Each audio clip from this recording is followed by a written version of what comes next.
And happy podcasting day to everyone in the world out there.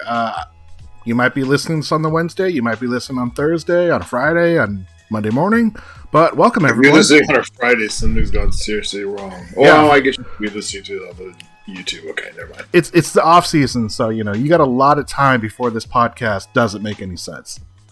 True.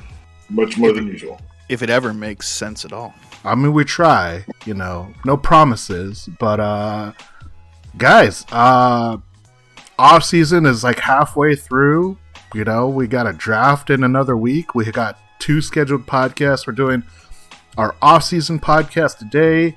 Next week we're doing our pre-draft podcast. The week after that we're going to do the post. We got a lot to talk about, surprisingly, because there's still some fallout from the Bobby Wagner, Russell Wilson stuff. It's kind of crazy. Drama. I mean, we're going to talk about it. It's actually it's our first topic. So, I heard that Russ said that Bobby said that he was going to be in Denver and he wasn't. And I'm like, no way. Pretty much. No way. I mean, we have been accustomed to the Russell Wilson drama that he creates with these. I'm not asking for a trade, but if I were, O.J. Simpson style, we've been used to that, and I know that bothered a lot of people, especially the Seahawks fans that I talk to. I know maybe more casual fans that's not a big deal to them. For me, it was always like, look, Russ can kind of get away with whatever he wants because he's a quarterback and he wins games, so it's all fine. But that changed, and we'll talk a little bit more. But gentlemen, I don't know if you've had a lot of chance to keep up on the Seahawks news or what's been going on or these trades or these acquisitions. Is this something that you guys feel more in tune?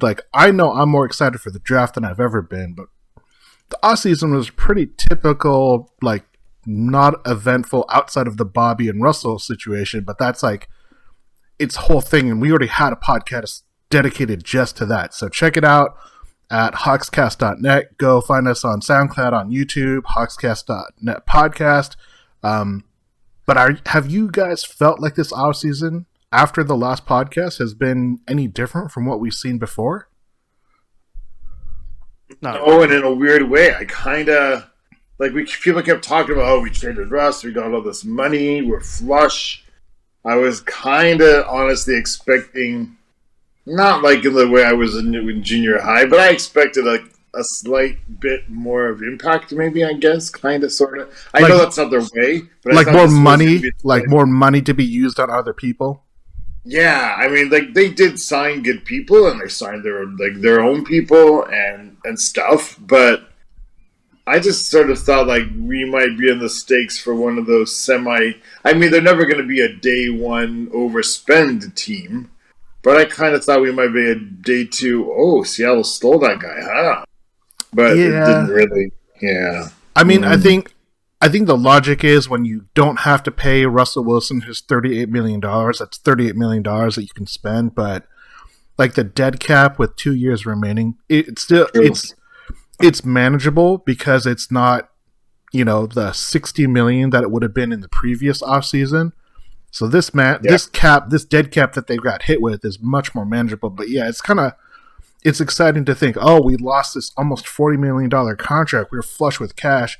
We're really not going to see that cash until next year, which is kind of a bummer. But Zeb, have you been really in tune with what's going on? Have you even looked at any of the guys that we signed? I know that I mean, a couple of the guys have been on the team already, so they're not new names, but right. I think the only thing out of everything that's disappointed me at this point is that we didn't bring back DJ Reed, that we let him go to somewhere else. I really wanted him back. Other than that, yeah, I mean, there's a little disappointment at the lack of something big, a big move, bringing in, one of those real impact guys. But, this is kind of the way they do things. And they have, they have addressed a lot of our problem spots at this point going into the draft. So I think we're in pretty good shape. Yeah. Were you mad about losing? I mean, so you're mad we lost DJ Reed. Our other losses so far are Jamarco Jones and Gerald Everett. Does anybody care about either of those? No. I mean, I would have liked to have held on to Everett because I think there's some potential there, especially But once we got Noah Fant, who I guess they already exercised the 5th-year option on, they're that confident about that dude. He's the first guy that the Seahawks have ever exercised a 5th-year option on, and he's an upgrade over Everett for sure. I was kind of salivating at those 3 guys, them and DK all on the field at the same time, but obviously it's not going to work out that way. I'm kind of with Zeb. I feel like DJ Reed, like signing him was kind of like my biggest want. Quandre Diggs, I kind of felt was like a given. I felt like they had such a good relationship that was kind of like it was going to get figured out, and I'm glad that it did. So I wasn't as worried. But DJ Reed, he was definitely someone I was like, man, we really need to solidify that corner spot, and DJ Reed has done that. They opted not to match what was it the Jets that signed him for like $11 million a year, something like that. Yeah. They sign Artie Burns from the Bears, who has a lot of experience in this Nick Fangio style defense. That's kind of like the defensive brain tree that a lot of the new coaches are from, outside of Clint Hurt, who's a longtime Pete guy. And they re-signed Sidney Jones. Sidney Jones, I thought, played well down the stretch. Not someone that I would like say is like, this is the guy we have to take back. I think he signed like a 1-year deal. So we're kind of going into this offseason before the draft with the same cornerback questions that we had going into 2021. It's like, is Trey Flowers really the guy that's going to start opposite Ahkello Witherspoon? Didn't even break camp with us. He got traded before the season started. There are questions about whether or not DJ Reed could transition to the outside position because he's undersized compared to guys we've seen before. I feel like we're repeating our secondary outside corners questions that we had going into the last season into this season. Are we? But like Trey Brown, everybody thinks isn't coming back because of his injury, but it's 2022. Like that 10 years ago, even that surgery was a 2 off-season deal, but it's not anymore. I don't feel like, and I feel like Sidney Jones wasn't. For me, the gap between Sidney Jones and Reed wasn't as big as it seems like everyone else thinks it was. Like I just think like it's you're getting really into minutia to find the differences. Really, they're both about the same level of capability. I don't even see cornerback as a desperate position right now. Everybody else seems to think it is. I don't know if it's desperate, but I liked I was comfortable with both of those guys plus Trey Brown. But $11 million's a lot for a dude. Like, no, and I think that's the thing. Is like once you actually put a number to it, it's kind of like, okay, is this something that I think they if they could have gone to like 10 and he would have stayed, then maybe like, oh, we missed out. But if they were only going to say like, we'll go up to 8, that's a pretty big gap between what he could earn versus what Seattle would give him, I would understand wanting to take, a $33 million contract with a terrible team like the Jets. The Jets could be making some progress, though. Their quarterback looks terrible. Zach Wilson does not look like a good NFL quarterback. Hey, I have it on very good authority that they really like their guy. I don't know. I think like it's rookie quarterbacks struggle, man. I mean, yeah. I do think that's true. Like, we'll talk a lot about quarterbacks.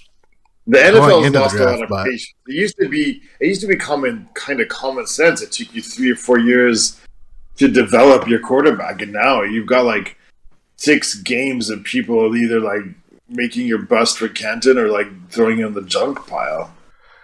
I mean, I think true, but the other thing is in the NFL, the opportunity to become a no one into a contender is literally one off season. Like that's all it takes. The Bengals went from having the number 1 pick to 2 years later being in the Super Bowl. Yeah, but it was a couple of years of, the talent gathering. It's not really. It was the Joe Burrow year, his rookie year, and then that offseason between his rookie year and his second year. That's where they made that leap, right? That's what I'm saying. That's the 2 obvious players, but they also built up their line over a period of time. Right. Yeah, it's not just one guy, but what I'm saying is the turnaround to become that some teams do turn around in 1 or 2 years, but some teams it builds up. It also depends on like how bad your team was. Well, I guess my point is, like, in the NFL, the likelihood of a team that goes from the number 1 draft pick to a Super Bowl, because we've seen it happen before, is more likely in the NFL, I feel like, more so than any other sport. No, I mean, no other sport, to be honest, is really fair. Like, I'm watching baseball more than ever these days, and it's one of the things that's not fun about it is it's a rigged game.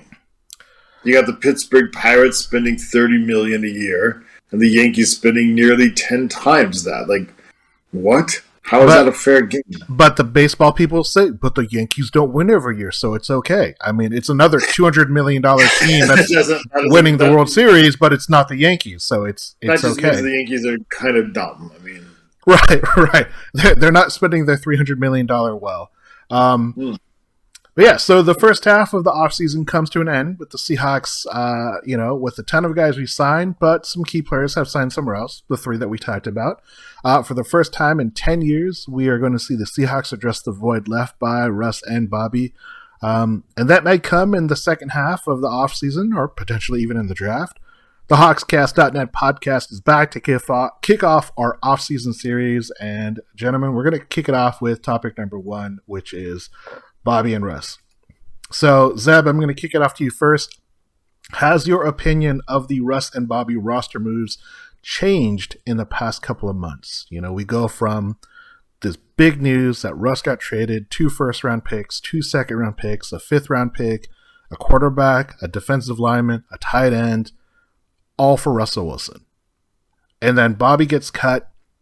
He signs with the Rams after a few weeks, which is something that I know I mentioned on the podcast that I was really afraid that it happened, and it happened. And have your thoughts changed in these past few weeks, past few months?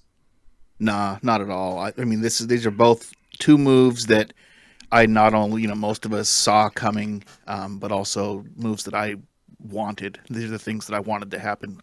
So, whether or not we've done well enough since then for me to consider this being a successful offseason, I can't say at this point. But as far as those 2 guys go, I think this is the path we're supposed to be on. So just hoping it works out. So let me ask you this question. Have you heard the recent Bobby Wagner information that has come out in the past day and a half when he went on the Rich Eisen show? Yeah, so like he basically admitted that he knew he was getting released even though he acted like he found out on TV. Yeah, so he went on Rich Eisen and he said that Russ had been talking to him a week before the trade saying like, hey, what do you think about Denver? What do you think if like you would ever want to play there? Kind of alluding to the fact that a trade was kind of in the pipeline. And that had been confirmed, it had been reported that the Broncos have been talking to Russ and the Seahawks for a few weeks before the trade got confirmed. And then in that, Bobby started talking to other people and heard through the grapevine that he was also going to get cut. So he reaches out to John and Pete. John and Pete say like, hey, come back to Seattle. Bobby was not in Seattle at the time. And he says like, no, just tell me over the phone. And Pete and John were like, no, we really want to have this discussion in person. Bobby never went to the facilities to talk to John or Pete. Pete and John never just told Bobby specifically like, hey, we're going to let you go. He got let go after the Russell news got announced, and he then put out that tweet. It's on the forum, so if you want to see kind of the cascade, when you heard that, when you saw Bobby's tweet, that's really kind of the crux of it. When you saw Bobby's tweet, were you frustrated, upset? Were you say like, oh yeah, that seems typical? Or was that kind of like, that doesn't seem right? Like, what's going on here? Like, what were your feelings if you saw Bobby's initial tweet about getting cut and saying like, this came out of nowhere, I'm so upset kind of a thing? Well, okay. I mean, I don't have any strong feelings, but I think Bobby's foolish if he didn't sort of see this coming. It's not like he was blindsided. Come on. Like, let's be honest. Like, if Ross is on a podcast 2 years ago saying you're on your way out of town and you still haven't heard. Right, exactly. I mean, dude, if I can see it, how can you not? And like, I don't think, I like to think that Pete Carroll is a genuinely decent fellow who would like be open and communicate properly with people. I don't believe that they would not try to not let him know. I assume in some way that the news was leaked more than it was them deciding not to tell him and just having it go straight to the networks. You know what I mean? So I don't know what happened there, but like I doubt that they were trying to disrespect Bobby. I just don't see that as being the way that they would do it. Ross, what about you? I mean, we talked about this at the time of Bobby's tweet, and I think we were all kind of caught off guard that Bobby used such harsh language compared to what we've always seen. He's very soft-spoken. He's very well-spoken, so he's not the type of person to just, like, fly off the cuff or say something that he did not intend. But does his tweet change your perception? You wrote about it on the forum, but... I mean, at the time I said, and I feel really good about it now, I said, like, we're not getting the real story. This isn't the whole story. I mean, you can be sort of anti-Pete, anti-John as far as how the team has been run the last few years, and Pete doesn't call timeouts when you think he should call timeouts, and he goes for it on fourth, or doesn't go for it on fourth and you think he should. All those things I understand, but, like, have you ever seen somebody say, like, they didn't just treat him like a man? Like, treat him like an adult? That's not a criticism you hear. It's quite the opposite. This is a team that lets you be who you are, treats you like a person, wants you to succeed. Sometimes lets players go for more money and is not mad about it, happy for him. I'm sure Pete Carroll was like, wow, Jets are going to give you $11 million. That's really great. I'm really glad you earned that with us last year. You deserve that. We can't pay that because of where we're at, but I'm really glad you got your money. Or when we kept getting our staff rated every year to become head coaches and whatnot, they weren't mad. They were happy for them. Right. So when it comes, this is a team that's on the human side, if nothing else. You have to respect how they treated the human side of things. They always handle their business right. And then all of a sudden, so when Bobby says that, even go back to like Earl and Sherm and whatever, they were mad in certain cases because they weren't getting retained. But like it wasn't Sherm, even Sherm didn't say like, man, they traded me after they said they were going to keep me or something like that. And like Earl was mad because of the business situation, like he needed to be extended and he didn't, and then he got the hurt injury thing, but he never, he was mad about the decisions they made, but he never said something like they wouldn't talk to him, So it always felt bogus to me, and it was a little bit of a litmus test over who actually has got irrational. If you're so anti Pete Carroll now that you immediately jumped on Bobby's words and you believed that like, oh my god, now they're just treating stars like shit, to be honest. Like, okay, well, now we've seen who's gone a little bit irrational in their evaluation of the coach and his front office, because it never felt real. And now we hear. Like, basically, Bobby was being a high school kid, like, or being an ostrich. Like, if I refuse to meet with you, then you can't cut me. Yeah, that's I think that's the biggest, like, metaphor that I could apply that to, is Bobby clearly he wanted to hear it in his way, and because they wouldn't do that, because it's not great to hear anything over the phone. Like, if you have the chance, especially in their business, to do it in person. Exactly. And Bobby lives in Seattle, so it's not like they're asking him to fly out to a place that he doesn't go back to. He was out of town at the time, but he lives right by the facility. There's a bit of a culture gap even there, maybe, perhaps, because, I mean, John Schneider and Pete Carroll are trying to do things the official, nice, old school civility, respect way. Like, you don't fire people over the phone. You don't whatever. Like, you have a real meeting with them, right? And you call them in. So they're trying to do everything. Like, Bobby, come into the office. We need to talk to you. You need to get into the office. We need to have a conversation. And maybe Bobby's of a different sort of subculture, and he's just like if I'm done, I'm done. Let me know here. Right. I'm not going to go in and you're going to waste my time just to be told I don't have a job anymore, which is how some maybe younger generation people think. I don't know. Or another subculture of whatever. Like, maybe it's just a subset of how he thinks things are supposed to be done. But I think the acknowledged way in the business world, and this is a business, is if you respect somebody, you want to give them the news face to face. Right.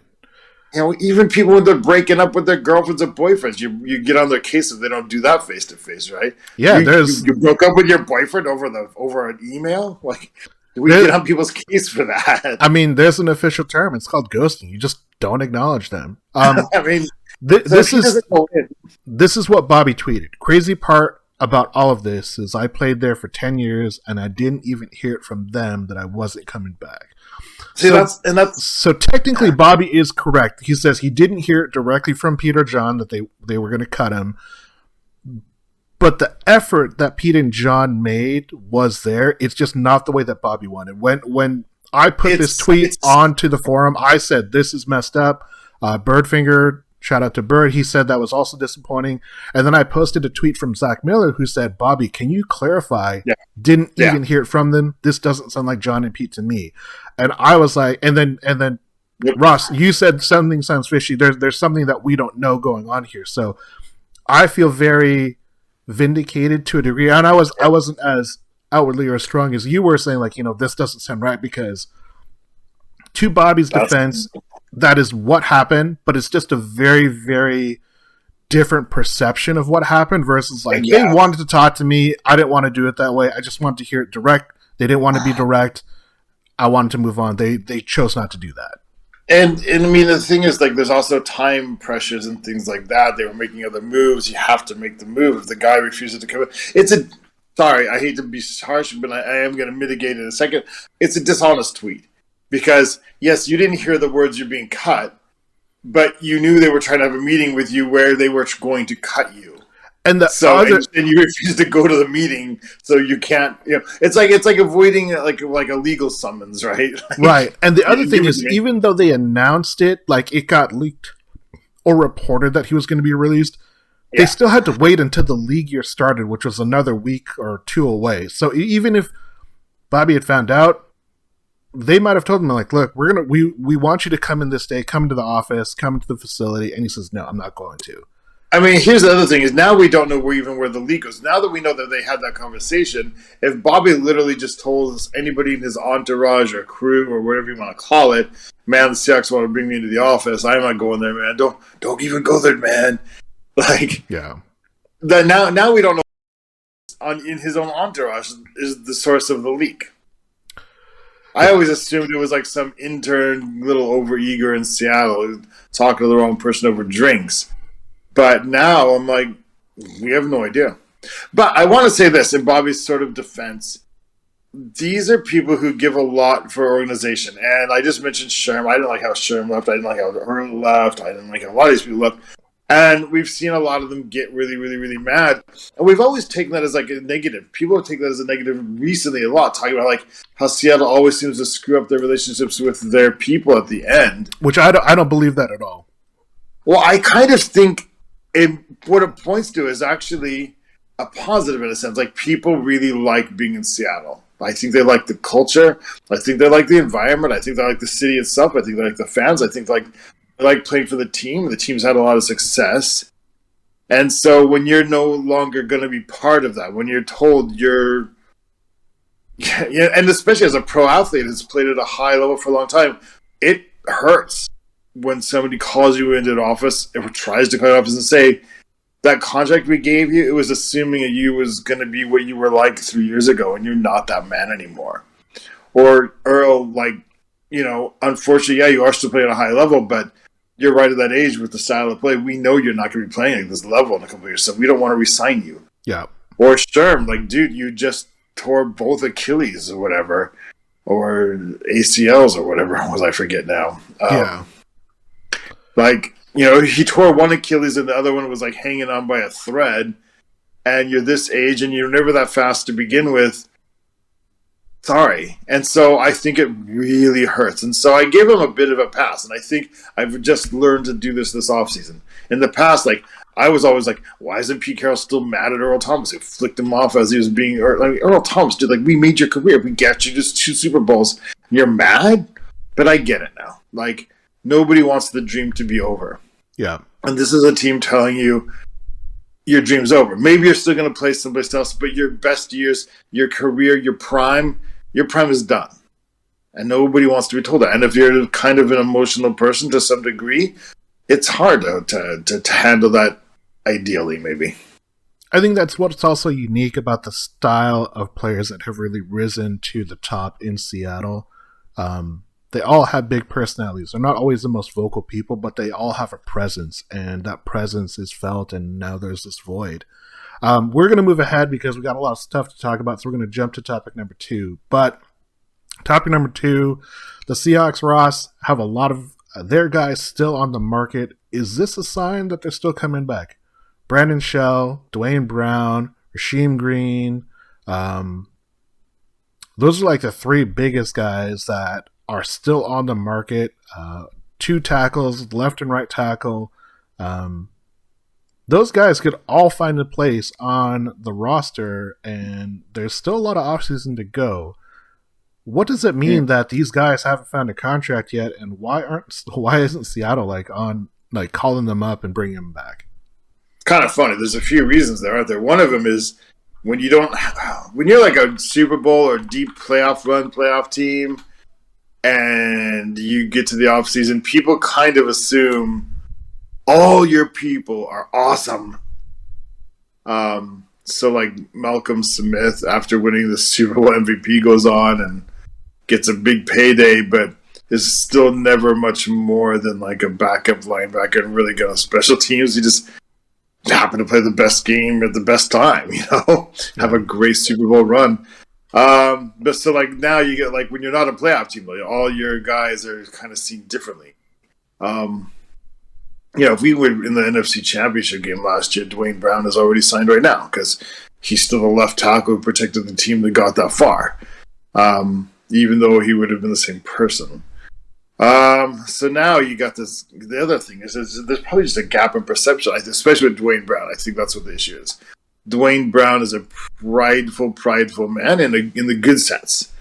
And the negative part of that is maybe not realizing when maybe your skills aren't quite what they were.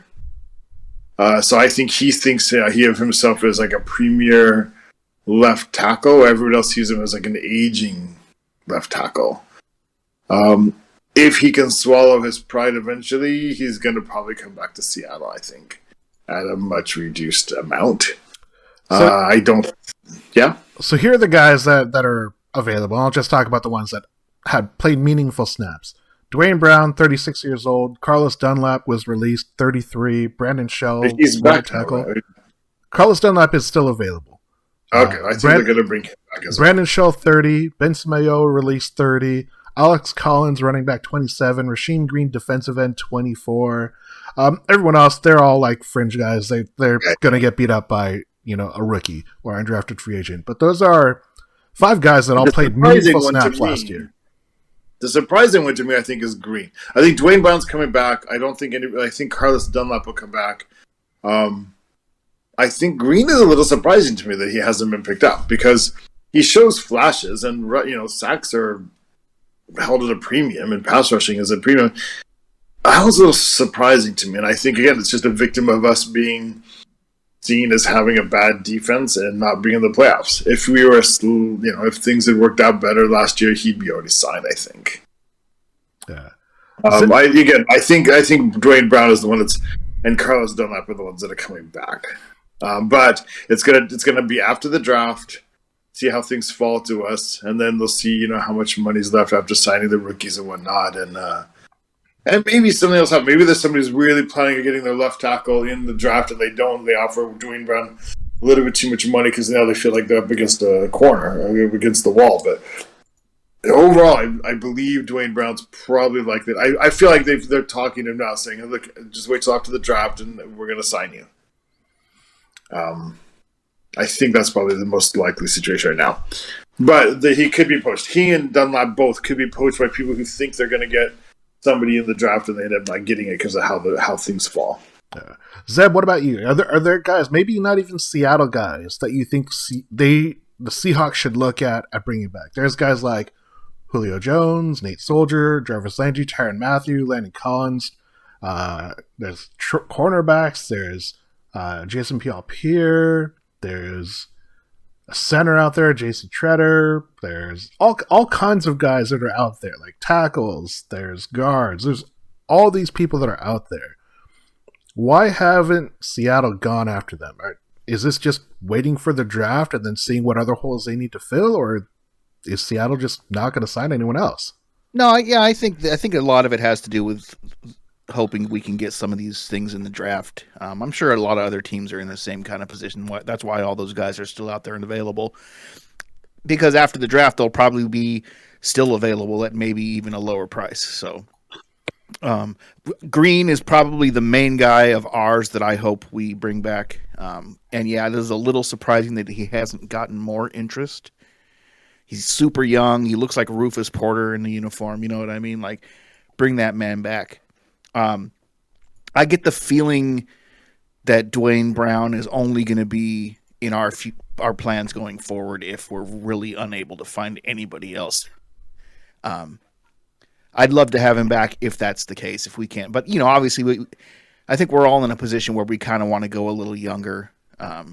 This whole kind of starting fresh feeling that we have, you don't really want to plug these holes with super old vet guys, I don't think. So Brandon Shell, I think I'd take him back at a reasonable contract. He's young enough that he's probably got, at least 3 or 4 more years in him if he's able to stay healthy. So, but are they good years? I mean, maybe he wasn't bad. I'm not a guy that watches film. But I don't feel like he was. Hey, Russell Wilson's trying to recruit him to Denver, apparently. So yeah, didn't Denver end up going with a different? Denver ended up signing a different tackle, I thought. Yeah, I think Shell's good enough to have around if the price is right to compete. But again, not the end of the world. He's not. I'm like a Calhoun and Forsyth stan, I guess. Yeah, I'm definitely looking forward to seeing more of those guys because in their limited action, and Curran especially, really looked the part. So yeah, like I'm really trying to go young. And Curran, yeah, for sure. So I think what's interesting is I don't think the Seahawks are the only team that are kind of waiting to see what happens in the draft because this draft appears to be kind of like crazy. No one knows who the de facto number 1 pick is going to be. It's all up in the air.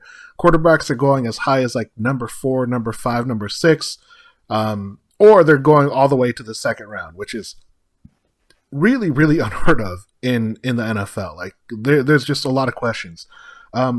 I'm very similar to the mindset of both of you. Like Green is a guy I would love to have back. He's just a great rotational guy. He had a really great last year. And Dwayne Brown, I talked to Ryan P-Hawk on this, and we are of the similar mindset that the Seahawks have kind of an understanding with Dwayne Brown that they'll have a contract for him. They want to bring him back. They've expressed interest in bringing him back, but it's going to be at their contract amount. So there might be like an open invitation, but they're going to say like, hey, this invitation is going to be good, but after the draft, we can't guarantee that it'll still be available because maybe they draft an OT, with the 9th overall pick if they stay there. Because Seattle has that culture, because like Ross, you said that people want to stay in Seattle, I think there's value. I mean, here's the name. Jadeveon Clowney is available. He's 29 years old. He's coming off a 9-sack year. I would welcome Jadeveon back on a reasonable deal because we offered one to him 2 years ago and he didn't want it, but I'm still willing to open the door because he does what Pete likes. He's willing to play that ugly football. It doesn't get the stats and all the accolades, but that's the thing is he's not willing to take it. Like he played a year with us, didn't get the stats, still wanted the money. Felt like, okay, I'll do the dirty work, but he kind of thought he'd still get the money. Then he didn't, and he saw how it kind of hurt his next contract offers as well. I don't think he'd be willing to come back. He's not going to pick up. Yeah, but I don't know what the new defense is going to look like, but he also played a half year in Tennessee where he got 0 sacks and got hurt. Yep. And then he played for Cleveland, who had a terrible year, and he racked up 9 sacks. So that's the thing. Like, it really shows you, like, his sacks are totally like a result of being in a certain kind of system. He's not just like a sack guard. Oh, and that's the thing. I don't need Jadeveon to be a sack guy. I need him to play ugly football. And if he could say, like, you know what? I really enjoyed my time with Seattle. I'm maybe at a different standpoint in my life where I'm not going to get paid like I'm a 15 sack guy because I've never been one. Maybe I can rebuild my career in Seattle like I did before, and they're playing a new style of defense, and their defensive coordinator is a D-line guy, and I'll have a little bit more chance.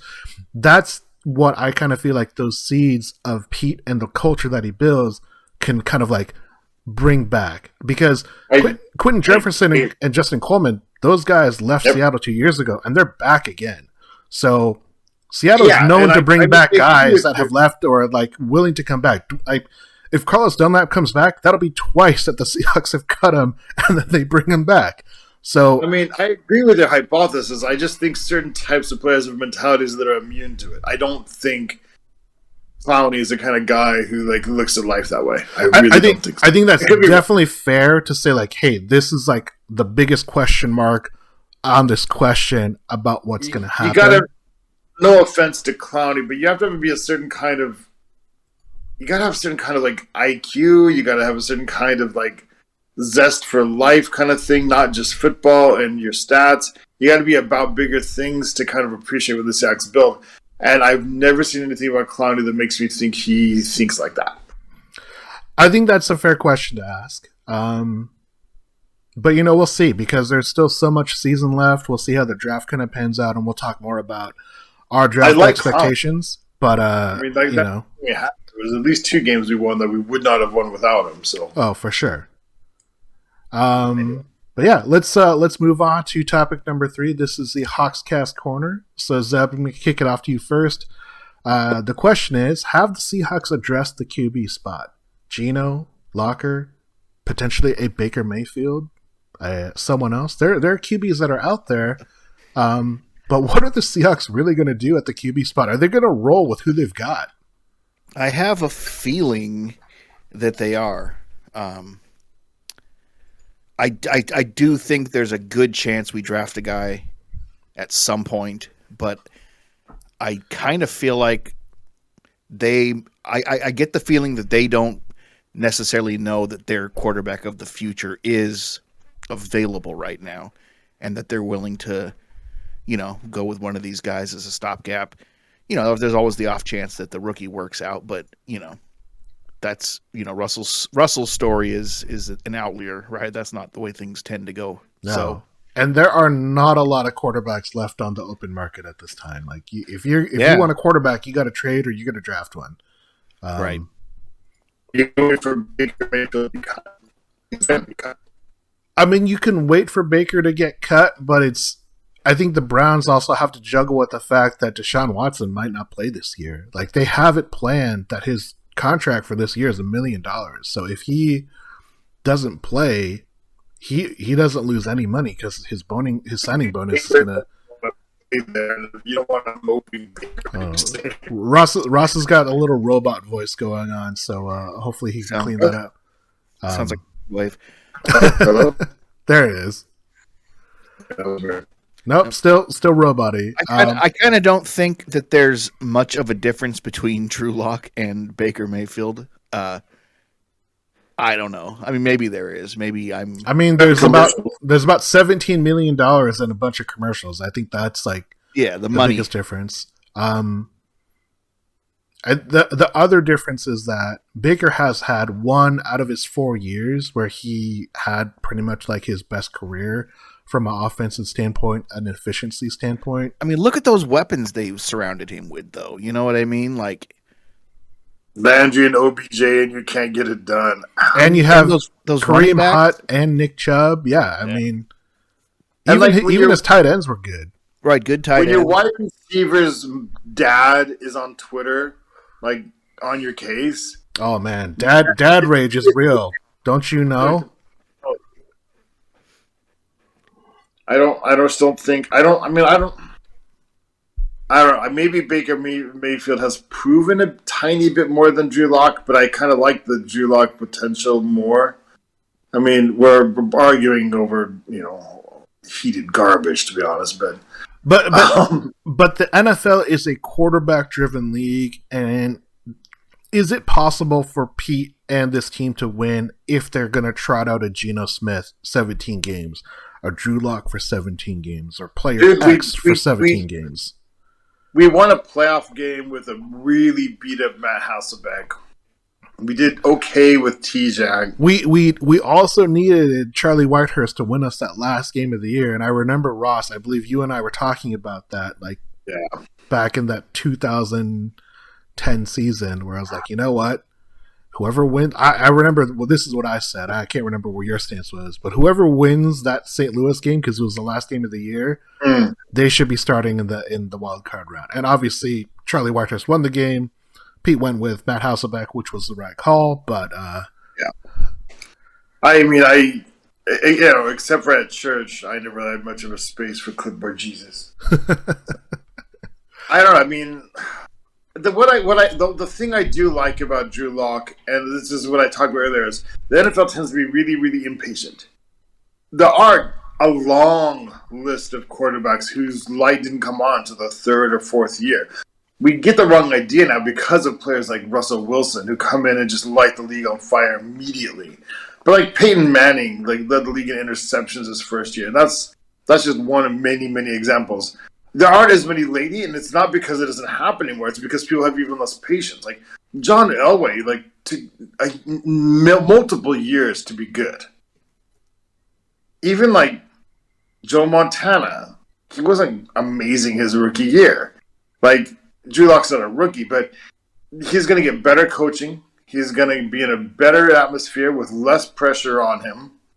I just feel like there's a chance that Drew Lock has some upside. Whereas Baker Mayfield, we've seen the best he can do, and that's make really funny commercials that actually make me actually laugh sometimes. Ooh, Ross loving the. I know people don't like his commercial. I think they're fun. I think they're really. I like the theme, like the whole stadium house. So I definitely agree that Baker Mayfield does a good job with his commercials, way more than Russell Wilson for sure. But yes. I remember there was a point where Baker Mayfield had more commercials than team wins. He obviously he broke that, but I just think, like I said, Drew Lock is there's a potential for upside there. And of all teams, Pete Carroll's philosophy is a philosophy that will allow you to win with a mediocre quarterback. Maybe not the Super Bowl. I think the way you look at it is in the two games that Geno first started, they were a one-score game where he had the ball in his hand. He had the ball in his hands in the Rams game that he took over. And he failed to make the big play to help them get the win. But they were competitive the entire game. They were in the game. They weren't blown out. And then the one game where he played a trash team, he just dominated them. So, this is kind of like why people always go, well, if you've got Pete Carroll, then why do you need such a good quarterback? And it's actually because of that. Pete Carroll's football is going to put you in every game. So the fourth quarter, you just need that guy to make that play. You need to be the clutch dude. You need the super efficient dude who can make the most of the limited chances and win the game for you. And then Russell Wilson has never recognized that is his genius. He wants to be something else. Good luck to him. I don't mean that sarcastically. Good luck to him. I hope I'm wrong. No. It sounded a little sarcastic. I know. Okay, it's a little sarcastic. There were little baby quotes in there somewhere. Sarcastic, more doubtful. I just don't. I think Russell's in for a bit of a wake up call this year. Maybe both sides. Maybe Pete Carroll as well didn't quite realize what he had in Russ. And maybe Russ didn't quite realize what he had in Pete Carroll. Maybe both sides. We keep going maybe Austin. I know. My gut tells me that Pete wanted this to work out. Pete believes, because he's just that eternal optimist, that he just needed Russ to turn the page and say, look, we tried to let Russ cook. It didn't work. Let's go back to winning Seahawks football. And Russ doesn't want to play Pete-ball. Pete-ball is very annoying to Russ because it makes it look like he's not trying for three quarters and he only tries in the fourth quarter. That's, I think, it also makes it look like, I think Russ is annoyed because it never looks like it's always possible for people to doubt your role. It's true team football, and I think that's what really bugs him. He's never going to get an MVP. He would have never got an MVP vote here. He would have never gotten the accolades. He would have never gotten the credit he deserved, maybe in a sense, because no matter what you do, people are always going to go, well, yeah, but you had Marshawn Lynch. Yeah, but you had the defense. Yeah, but look at this, that, the other thing that you always had, because it's a team game under Pete. It's not the Peyton Manning go back and throw for 500 yards a game, and then like the defense hardly even matters. We're just going to win, right? Because of your arm. And like people disagree, but he does want that to a degree. People say he doesn't care about the yards, but he does care about MVP votes, and that there's no way. And then in the NFL, in Gomen is like it. Oh, God, I'm slipping into Japanese now. Sorry about that. I caught that. I'm sorry, but like you're not gonna get an MVP vote in modern America except for like, with gaudy stats. America doesn't care about efficiency; it cares about your ultimate numbers. Right. So, yeah, I mean, he kind of did want the numbers. So, again, like my worst fear. This is now we're way off topic. I'm so sorry, but my worst fear is that. It's not like Austin's going to be able to make me eat crow, or me telling Austin, for example. Sorry, Austin, I'm picking on you a little bit here. Just using his example. Telling him he needs to eat crow. I'm worried that it's going to be we all need to eat crow because we're going to realize, gosh, even with Pete Carroll's system, we really did need an elite quarterback. And Russ, even though you have all this talent, you really did need a system that maximizes your talents. And we're all going to be eating crow as we all go 7-10. I mean. But we've seen that Pete Carroll with mediocre quarterbacks and a young team go 7-9 and 7-10. That's what happened in Matt's year. That's happened with TJ's year. He played with a torn pec the whole year. That happened last year in 2021. So the floor is 7 wins. They were slightly better than that by the end of the year. It was like it took some time to build the momentum, and then you're winning a playoff game as well, man. Yeah, but I mean. Second playoff game was so frustrating. We're going to look back at that as a loss. That and the Atlanta loss, the lost years. Yeah, you win in Chicago, then you probably go through the NFC Championship game. Then all of a sudden you're in the Super Bowl. We just had to beat. Okay, move on. Before I go insane. All right. Well, let's move on to the last topic of the night. This one I'm the most excited to talk about. Ross, this one's for you first. But topic number 4. With the wide receiver market going crazy, what did the Seahawks need to do with DK? Deebo Samuel, A.J. Brown, Terry McLaurin, DK Metcalf, a couple other guys from that 2019 class, but those are the 4 that I think are the ones that everyone's talking about the most. Hunter Renfro's in that class, and McCole Hardman's in that class too, but McCole Hardman's more of a special teams guy. Deebo Samuel requested a trade. A.J. Brown's not showing up to camp. Terry McLaurin's been pretty quiet. DK's showing up. He's at workouts. He's at camp. What do the Seahawks need to do?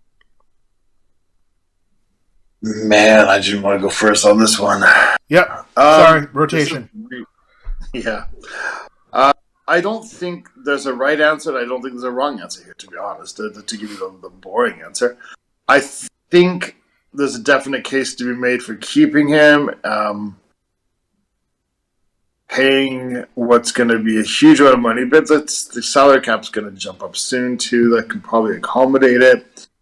He's a culture setter, maybe. My own personal feeling, because you know how I am, I feel like with all the talent there is these days coming out of college, I kind of want to package him with Lockett. Ooh. Trade them both. No, there's a reason. There's a reason. Let me talk a little of my allocated time for a second. I want to trade DK because right now he's a major celebrity and people are going to overpay. There's a ton of excellent wide receivers available every year now. I mean, like, I think I would, like, flip DK almost immediately into, like, Drake London. The reason I want to include Lockett is I think the style of wide receiver that Lockett is and his strengths, he's not very much used to us, unfortunately, now. I think that DK Metcalf is that I've written this on our website. DK Metcalf is the type of wide receiver. This is part of the reason you might want to keep him. I wouldn't be mad at all. I'm not like dying on any hills on this topic. DK Metcalf makes your quarterback better. It's easy to throw him open. He doesn't have to be open. He can win some jump balls for you. He can just hurl people out of the way inside the first 2 yards. He can be open for you all the time. Lockett needs a Russell Wilson type quarterback to be great. He needs the play action. He needs the threat of that. He needs somebody who can sort of throw him open rather than being open. And like that, so I think it's going to be really obvious to us later on, like how great Russ is on the deep ball, and that's pretty rare. Beautiful deep ball. That's Lockett's bread and butter. That's what he's doing best. And positioning of the ball. Okay, I have to turn that up. Sorry. So yeah. I Lockett actually, because of his contract, it doesn't even do much for us by trading him. But there's teams who might like value him more and get more out of him now. So as a package deal, completely renovate somebody else's, some other team's wide receiver room, and we get a few picks back. I think I would do that, and I think you can pick up a couple good wide receivers and then develop them. And then next year we end up with. Next year we end up getting our quarterback that we want, and we've got brand new wide receivers on rookie contracts to develop with them, and more to invest in the defense, which we're going to need. That's my play. All right, fair enough. Zeb, what about you? What are you doing with your Seahawks money and DK Metcalf? Pay that man his money. Simple enough. No, you know what? I feel like this is the potential here is that this is DK's team now. That he can be the leader that we need, and I think, as far as from a culture standpoint, it's important to let him know that he's important, and that we want him here. And I think he's the kind of guy that can succeed with a mediocre quarterback. I kind of agree with Ross about Lockett, although I do think we could be surprised at what he's able to do. But I agree with him for the most part. That deep ball was money, and without it, it's going to be interesting to see how he's able to exist.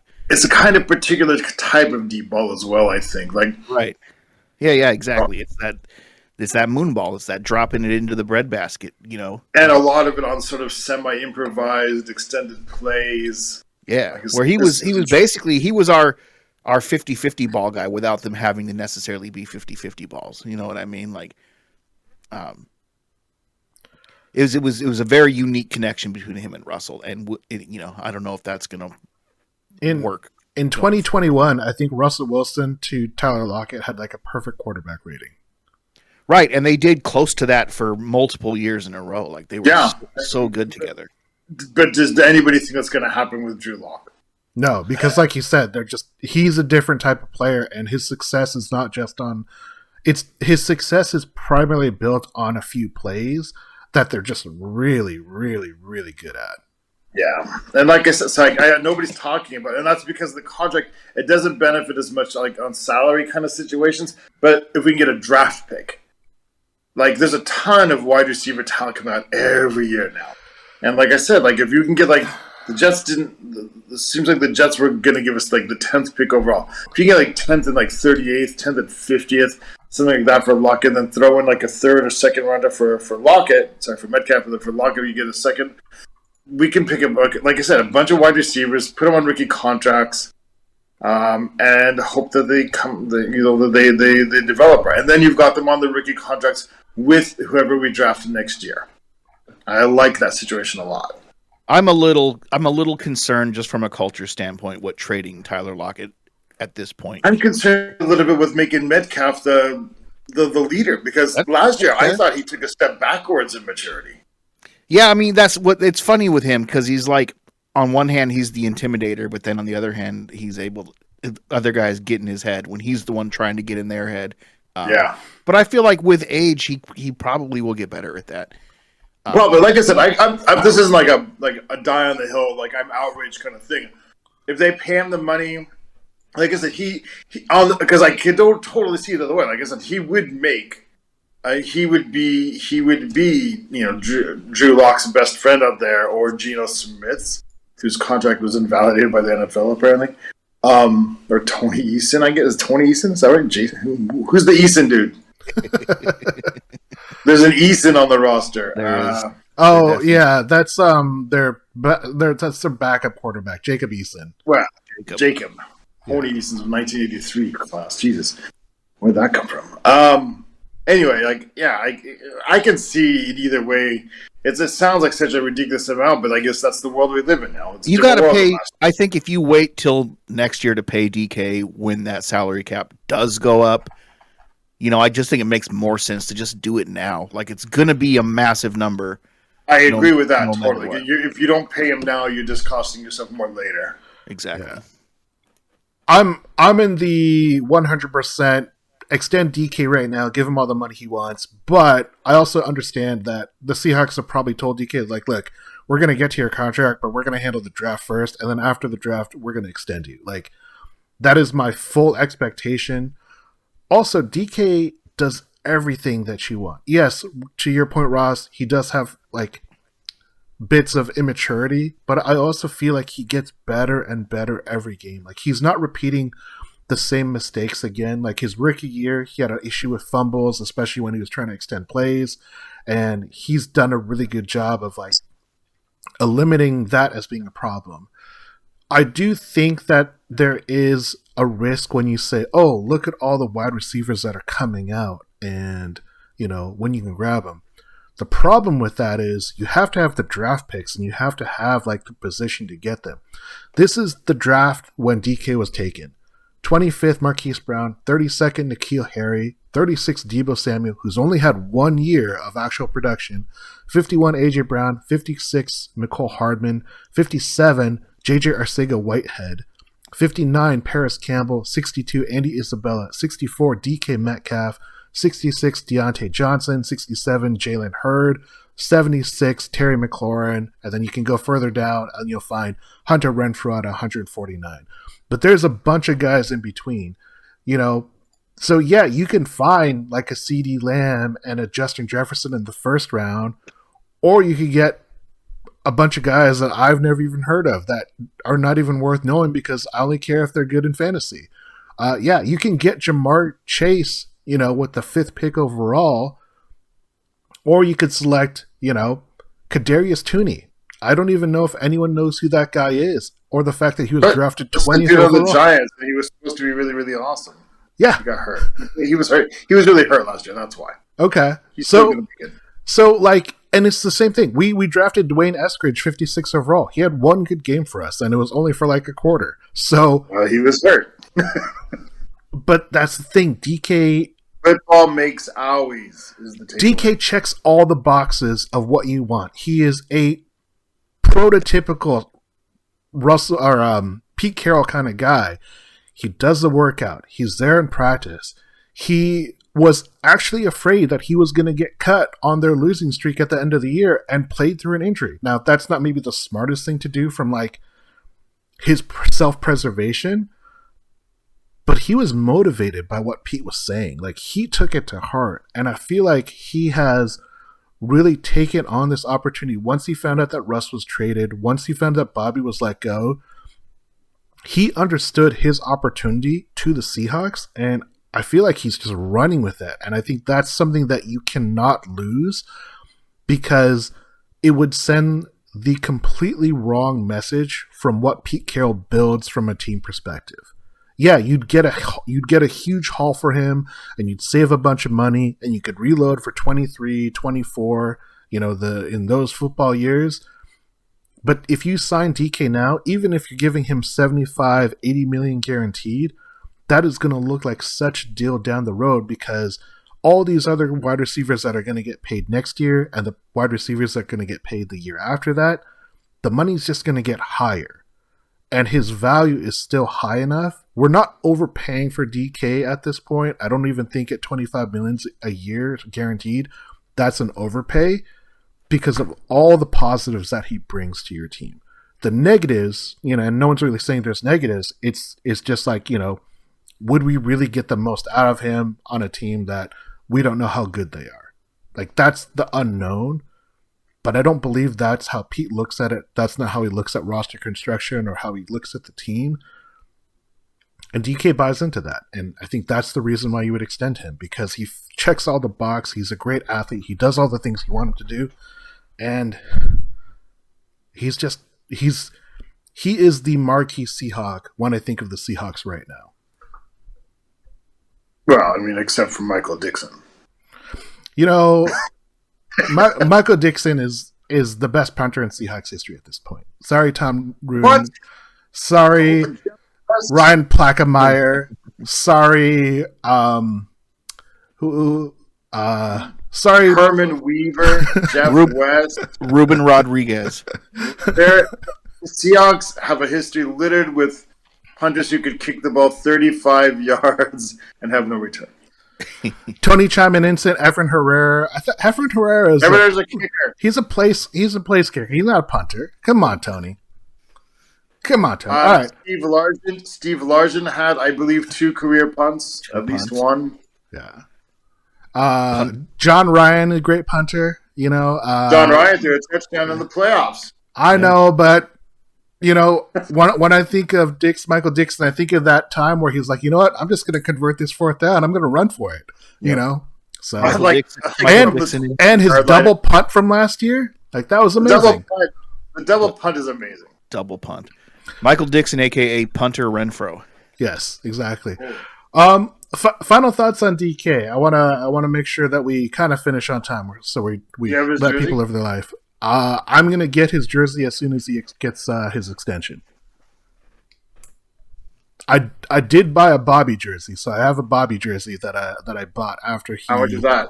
How much is that after you got 47, 48? Yeah, 47. I mean, I'm not a big jersey guy, but I was like, I love Bobby, so I wanted to. I haven't bought a jersey in forever now because. Yeah.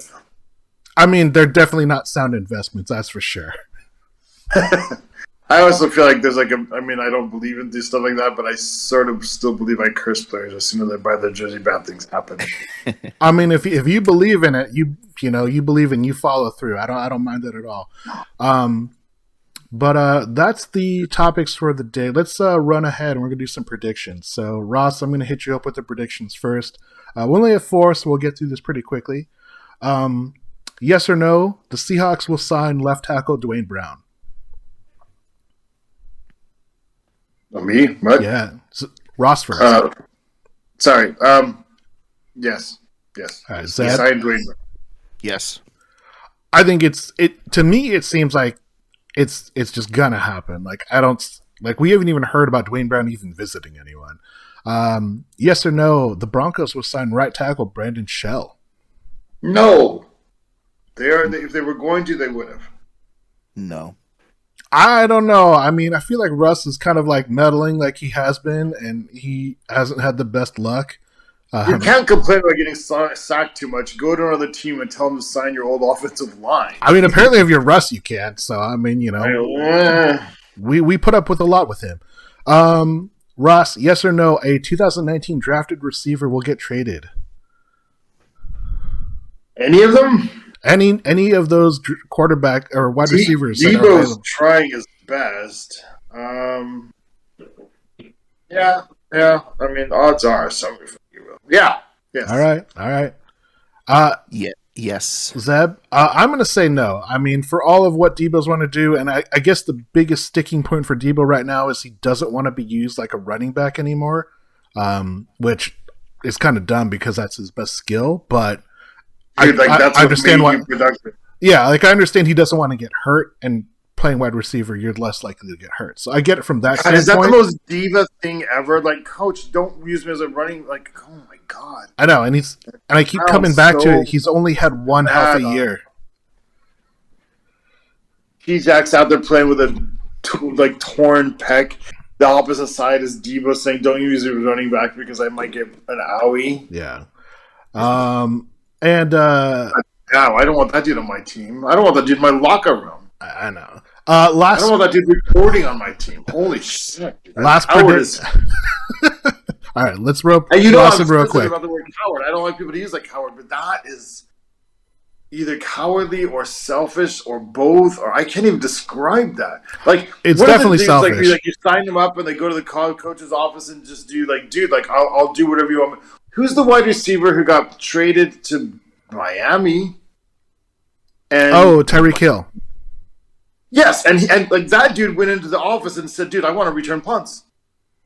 That was his first move when he got there. It's like, can I return punts too? What else can I do? Can I hold on kickoffs? You know, whatever. Like that dude wants to be involved. Like I don't even like that dude much. Yeah, but like that's a football player, right? Right. What is Debo Samuels? Sorry, not to listen to anti-Debo Samuels hour, but holy shit! All right, final prediction. Yes or no? A 2019 drafted wide receiver gets extended before DK. Can you list some of them? Terry McLaurin, AJ Brown, Debo Samuel. Isn't AJ also mad? AJ is mad right now. AJ is currently holding out. Marquise Brown on the Ravens. He's on the Ravens. N'Keal Harry, I think, has already been traded. He was a first-round pick. That guy sucks. Hunter Renfrow hasn't been extended yet. He's available, and he's not the kind that gets an early extension. He's good, but he's not like he's like a Bobby Engram dude, right? Sorry. Yeah, he's the guy that gets all the first downs on third down. He's the guy that gets you 7 yards all the time. He's Paul Scanzi. There you go. Yeah, Chartrick something or other. That guy, he's available. JJ Arcega-Whitehead, Paris Campbell. There's a bunch of other all the scrubs that went in between the number one pick and DK. There's a bunch of them in there. Okay, I'm gonna say